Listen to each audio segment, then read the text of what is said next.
Expressway पर फर्राटा भरता India, हमें नाज है अपने हिंद पर। आज बहुत तेजी से भारत ने एक्सप्रेसवे और सड़क निर्माण में अपना कदम बढ़ाया है। आज की तारीख में दिल्ली से बिहार अपनी कार से बाय रोड जाना हकीकत बन चुका है। दिल्ली से देहरादून की दूरी मात्र 2.5 घंटे में पूरी होने वाली है। ये सपना भी हकीकत होने वाला है। आजादी के वक्त करीब 4 लाख किलोमीटर का जो सड़क नेटवर्क था, वो आज बढ़कर 63.5 लाख किलोमीटर का सड़क नेटवर्क पूरा हो चुका है। यानी दुनिया के सबसे बड़े सड़क नेटवर्कों में भारत का नाम आज शुमार किया जा सकता है। तारीख 31 जुलाई 1995 पश्चिम बंगाल के तत्कालीन मुख्यमंत्री ज्योति बसु और संचार मंत्री सुखराम के बीच नोकिया के भारी भरकम मोबाइल पर भारत की पहली मोबाइल कॉल हुई। हमें नाज है हिंद पर। आज भारत में 117 करोड़ मोबाइल और 93 करोड़ इंटरनेट कनेक्शन है। मोबाइल पर कॉल रेट 3 पैसे प्रति मिनट है और साथ ही 1 GB डेटा सिर्फ 9 रुपए है, जो दुनिया में सबसे सस्ता है। हमें नाज है हिंद पर। भारत में युवाओं में अपने दम पर कुछ कर दिखाने का जज्बा है। भारत में 1.25 लाख से ज्यादा स्टार्टअप है। दुनिया का सबसे बड़ा तीसरा स्टार्टअप बाजार है भारत। इसमें से 45% महिलाएं स्टार्टअप्स का नेतृत्व कर रही हैं और 110 से ज्यादा स्टार्टअप यूनिकॉर्न बन चुके हैं। सारे जहां से ऊंचा हिंदुस्तान हमारा, हमें नाज है हिंद पर। सारे जहां से अच्छा ही नहीं, सारे जहां से ऊंचा भी है हिंदुस्तान हमारा। ये कहने की वजह भी है क्योंकि दुनिया की सबसे ऊंची train bridge Chenab rail bridge, जो 359 मीटर की ऊंचाई पर है, हिंद में ही है। आईफल टावर से भी ऊंची इस ट्रेन ब्रिज पर हमारी ट्रेनें सरपट दौड़ती हैं। दुनिया का सबसे लंबा हाईवे सुरंग अटल सुरंग हिंद में ही है। दुनिया की सबसे ऊंची प्रतिमा स्टैच्यू ऑफ यूनिटी 182 मीटर की है। Entertainment entertainment entertainment. सिनेमा का पर्दा इतना रंगीन कभी नहीं था। 1947 से ब्लैक एंड व्हाइट फिल्मों से शुरू हुआ सफर अब OTT के दौर में है। सिनेमा पर्दे से उतरकर हमारे मोबाइल पर आ चुका है। 1,500 से ज्यादा फिल्में बन रही हैं। एंटरटेनमेंट अब हमारे पॉकेट में है। हमें नाज है हिंद पर। देश में आजादी के बाद से स्वास्थ्य के क्षेत्र में बहुत परिवर्तन हुए हैं। जिस वक्त देश आजाद हुआ, साल 1947 में 700 के आसपास देश भर के अंदर प्राथमिक स्वास्थ्य केंद्र हुआ करते थे और 7,000 के आसपास अस्पताल थे। लेकिन अब यह संख्या बढ़ करके लगभग 30,000 के आसपास प्राथमिक स्वास्थ्य केंद्र तक पहुंच चुकी है और 69,000 से ज्यादा अस्पतालों तक पहुंच गई है, जिसमें 20 लाख से ज्यादा बेड हैं और इन अस्पतालों के अंदर OPD चल रही है, जिससे मरीजों को लाभ मिल रहा है। वहीं इसी के साथ साथ तकनीकों का सहारा लेकर के अब ऑनलाइन माध्यम के जरिए किसी भी शहर के अंदर बैठे बड़े डॉक्टर किसी दूर दराज के इलाके में बैठे हुए मरीज का इलाज कर सकते हैं और इसको ई-संजीवनी टेलीमेडिसिन कार्यक्रम के जरिए जोड़ा गया है और इसमें रोजाना 35,000 से ज्यादा लोगों को इसका लाभ मिल रहा है। वहीं इसी के साथ साथ देश भर के अंदर सरकार के द्वारा कई कार्यक्रम चलाए गए। उसमें से एक कार्यक्रम आयुष्मान भारत योजना भी है।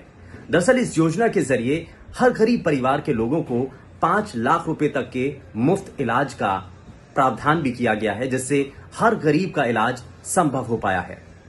तो इतना सब कुछ हो रहा है मेरे देश में और इसीलिए मुझे गर्व है अपने हिंद पर। बाघ टाइगर खुश है, हमें नाज है हिंद पर।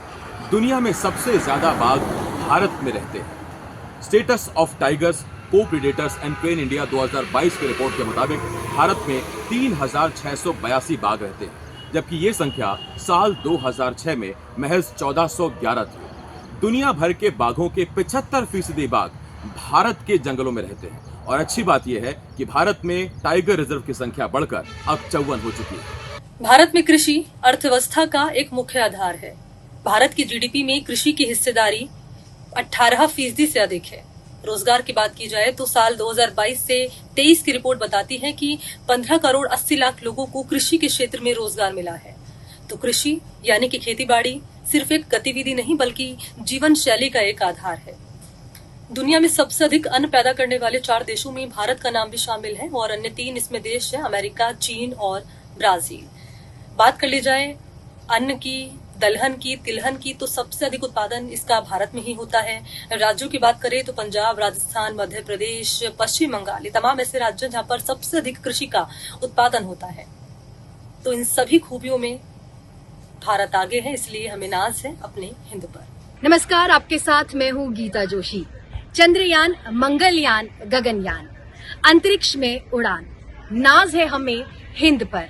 साइकिल में जाते इसरो के पहले रॉकेट की तस्वीरें हमें आज भी भावुक और रोमांचित करती हैं। वो पहला कदम आज चंद्रयान के बाद मंगलयान तक पहुंच चुका है। सूर्य मिशन आदित्य L1 सफल सफर पर है। भारत के गगन यात्री भी तैयार हैं। गगनयान की बात करें तो भारत ने 5 नवंबर 2013 को उसे रवाना किया था। 24 सितंबर 2014 को मंगल की कक्षा में वो पहुंच गया था। सोवियत संघ, अमेरिका और यूरोपीय अंतरिक्ष एजेंसी के बाद भारत ऐसा चौथा देश था जिसने ये कारनामा कर दिखाया था। भारत ऐसा पहला देश है जिसने ये मुकाम अपने पहले ही प्रयास में हासिल किया है। जय हिंद। भारत की पोर्ट इंडस्ट्री के लिए शुक्रवार 12 जुलाई 2024 का दिन ऐतिहासिक था। भारत में गहरे पानी के पहले केरल के विड़िन्यम बंदरगाह पर मदरशिप सैन फर्नांडो का भव्य स्वागत किया गया था। ये दुनिया की सबसे बड़ी शिपिंग कंपनी मर्स्क का जहाज था।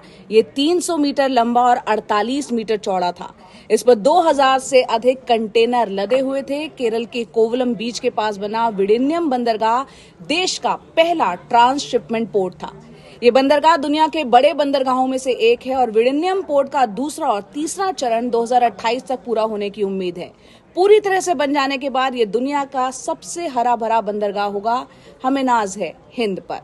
हमें नाज है हिंद पर। आज भारत दुनिया का चौथा सबसे बड़ा रेल नेटवर्क है। हर दिन 2.5 करोड़ लोगों को लेकर करीब 20,000 ट्रेनें पटरियों पर दनदनाती हुई दौड़ती हैं। 1947 में जब देश आजाद हुआ था तब भारत में 25,000 किलोमीटर का ब्रॉडगेज रेल नेटवर्क था। डिजिटल क्रांति, कैश नहीं बारकोड दिखाओ, क्योंकि हमें नाज है हिंद पर। आज आप देश के किसी भी कोने में बिना कैश के ट्रैवल कर सकते हैं। ये संभव हो पाया यूनिफाइड पेमेंट इंटरफेस के जरिए, जिसे देश में यूपीआई के नाम से जाना जाता है। इसके जरिए आप अपने मोबाइल फोन से कहीं पर भी भुगतान कर सकते हैं। डिजिटल क्रांति में यूपीआई एक क्रांति का प्रतीक माना जाता है और इसके जरिए भारत में कैशलेस अर्थव्यवस्था को बढ़ावा देना है, जिसका फायदा छात्र छात्राओं से लेकर किसानों तक को हो रहा है। इसका इस्तेमाल न सिर्फ पैसों के लिए होता है बल्कि रोजमर्रा के जीवन में जुड़े हुए हर एक पहलू से होता है, जिसकी शुरुआत देश के प्रधानमंत्री नरेंद्र मोदी ने 1 जुलाई 2015 को शुरू की थी और इसका उद्देश्य ये है भारत के लोगों को इलेक्ट्रॉनिक तौर पर हर एक सुविधाएं मुहैया करवाना।